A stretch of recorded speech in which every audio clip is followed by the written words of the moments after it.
picture you upon my knee. Just me for two and two for me. Just me for you and you for me alone. Si fort tout, bah oui, pourquoi pas. Vous allez voir qu'il y a un lien, il y a une raison pour laquelle vous écoutez cette chanson.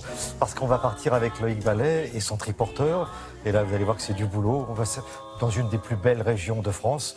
Pour lui, je pense que c'est la plus belle. Ah oui, complètement. Où est-ce qu'on va? On va sur le plateau de l'Aubrac. Mais alors vraiment, la personne qui est passée par le plateau de l'Aubrac ne peut plus voir une autre région que celle-ci, parce que c'est vraiment, pour moi, le plus bel endroit. Alors en plus, le plateau de l'Aubrac, il n'y a pas de jaloux. On la partage entre 3 départements. Vous avez le Cantal au nord, l'Aveyron et la Lozère. Et nous, justement, nous sommes allés en Lozère parce que dans ce coin-là, du côté de Nasbinal, eh bien, à Nasbinal, on a ouvert la Grangeauté. La Grangeauté, c'est une maison de producteurs qui se sont réunis et qui produisent du thé d'Aubrac.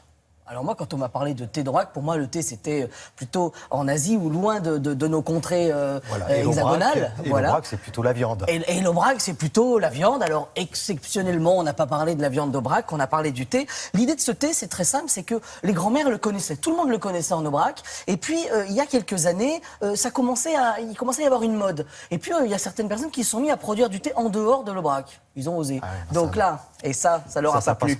Et là, ils se sont dit, on va se réunir en producteurs, on va essayer de la cultiver, cette plante qui poussait normalement dans les sous-bois. Et justement, ils ont réussi à la dompter, voilà, avec un coup de fouet comme ça, ils l'ont domptée dans le jardin. Ils en ont fait des cultures, des toutes petites cultures. Ils sont quelques producteurs, ils se sont réunis dans cette maison, la Grangeauté, et ils le vendent. Et maintenant, ils l'exportent dans la France entière et grâce à nous, sur TV5 Monde, dans le monde entier. Regardez.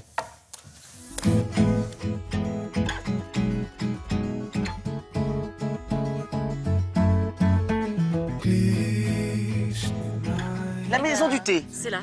Bon, expliquez-nous. C'est une association.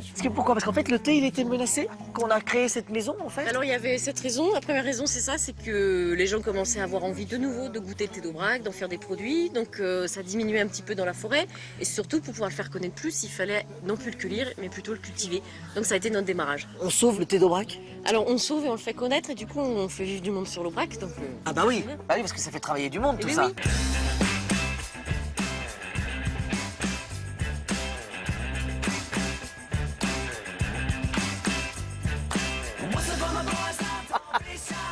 Ah, ça secoue, hein, ça planche.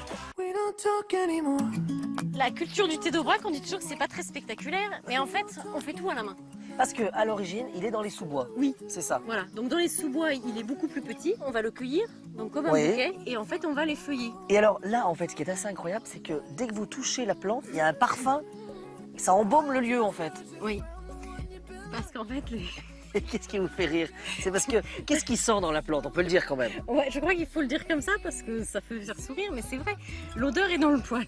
Dans le poil. Dans le poil de la plante. Ah, parce qu'en fait, si on regarde de très près, ah oui, c'est comme l'ortie, il y a des petits poils en fait sur la feuille. En fait, on voit que la feuille est velue et tous les composés aromatiques en fait vont être en surface. Des feuilles, on en fait aussi une poudre qui permet en fait de faire plein d'autres choses, c'est ça? Oui, on peut faire des sirops. De la glace, c'est ça? Tout à fait. On fait des gâteaux. On peut le mettre dans les gâteaux. Bon, alors le thé d'Aubrac sans le thé. Ah ben oui. Il n'y a pas de théine, c'est ça l'idée quand même. Oui, hein. on aurait pu commencer par ça. Oui, c'est le début.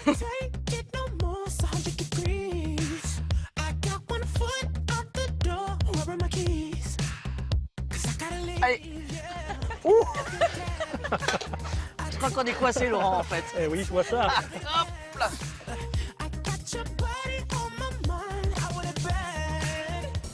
Vous êtes quand même le spécialiste du thé. C'est ça? On peut dire quand même. Oui. Non. Si, c'est quelqu'un qui a essayé de chercher de nouvelles recettes avec le thé d'Aubrac. Et qu'est-ce qu'il a de sympa, ce thé d'Aubrac en cuisine? C'est le côté mentholé un petit peu. On commence par quoi pour notre pain perdu? On récupère du pain rassis qu'on tranche, voilà, puis qu'on fait tremper dans l'appareil, donc à base d'œufs, de lait et de sirop de thé d'Aubrac. Technique du pain perdu. Voilà, tout à fait. La poêle. La poêle, le beurre. Oui. Et puis on fait colorer 2-3 minutes de chaque côté environ, et puis jusqu'à la coloration parfaite. Les fraises, qu'est-ce qu'on va faire? On va les poêler, c'est ça? On va les poêler, oui, tout à fait, dans le sirop de thé d'Aubrac. le thé, on peut le mettre dans plein de choses, non? Oui, absolument. Je pense qu'on peut faire plein de recettes, mais on est tout à fait au début de l'imagination de ce qu'on peut faire avec le thé d'Aubrac. C'est les premières recettes, là on est en train d'élaborer plein de choses. Ça veut dire qu'il faut qu'on revienne. Voilà, c'est tout ça, à fait. en fait.